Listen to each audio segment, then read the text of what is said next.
6 months ago, Donald Trump and Kim Jong Un were trying to outdo each other by comparing the size of their nuclear buttons.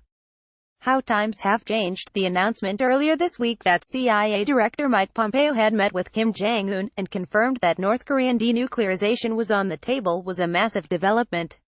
This was followed Friday by a North Korean announcement that it would be abstain from nuclear weapons and missile tests and would be shutting down its nuclear test site at Punggye. Momentum for the announced Trump-Kim summit is building, as are the expectations that a real breakthrough is possible. It is almost as if a peace race has broken out. Everyone watching would do well to take a deep breath. Yes, it is possible that Kim Jong Un has decided that he has had enough of pressure and threats and isolation, and the future of his country lies not in being a nuclear state but in economic development and normalization. We know little about Kim's actions and even less about his thinking, so no one can or should rule this out completely, yet there may be a more obvious and logical explanation for what we are seeing. Kim launched his recent charm offensive after a series of unprecedented, strident and inflammatory statements by President Trump. The prospect of fire and fury, destruction like the world had never seen, and armadas steaming toward North Korea all set the world on edge. There was serious and widespread concern that the nuclear and missile tests by the North, and Trump's disruptive style of response, could lead to an unintended or accidental war or even to a nuclear exchange. Reports that the Trump administration was seriously considering a bloody nose conventional strike to warn Kim off of any planned aggression were rampant in Washington. When Victor Cha, widely rumored to be the Trump administration's pick for U.S. ambassador to South Korea, came out against such a strike publicly, he was reportedly dropped from consideration. South Korean officials and public began to worry more the United States launching an attack than about Pyongyang, a remarkable sea change in opinion. Thus began Kim's seduction of the South. Kim agreed to a joint Democratic People's Republic of Korea team for the Pyeongchang Olympics, and then sent his sister and the DPRK cheer team to attend the opening ceremonies. Since then, Kim has played the more reasonable negotiating partner, stating that he wanted to meet with Trump, who accepted, that he would not object to U.S.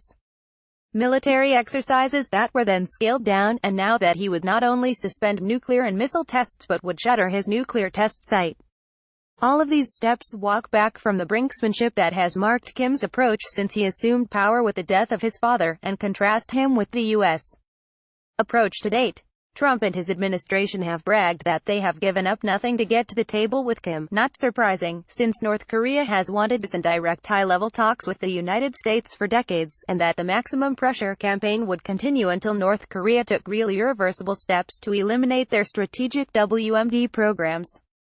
Maybe this is unintentional, but the dynamics almost make it seem that the DPRK is willing to do more and take more risks in the pursuit of peace and reconciliation than the United States.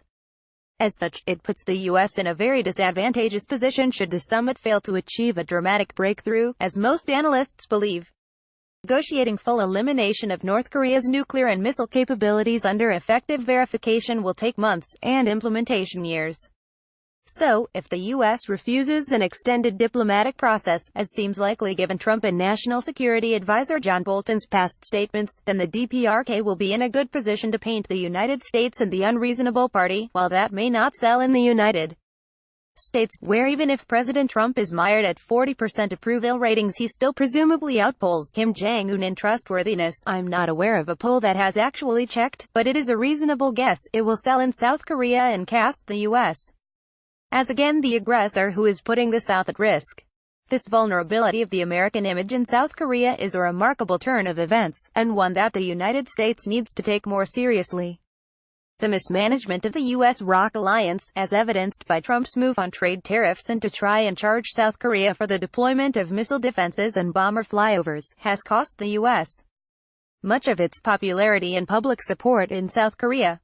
North Korea may be trying to exploit this opening, both with its charm offensive, and with its rolling announcements that cast it in a better and more positive light than the one cast on the United States and Donald Trump. The Kim dynasty has long sought to underline the U.S.-ROC alliance and put itself in a better position to dictate terms of cooperation and even subjugation to the South. This may be just an updated play from the historical playbook. We should all support Donald Trump's decision to pursue negotiations and abandon threats and bluster. The region is benefiting from the stability that chance has enabled. But while hoping the summit will bring success, a bit of defense is in order as well. Not being blamed for the summit's possible failure is part of ensuring the summit is a success for our security, regardless of whether DPRK moves are sincere or cynical.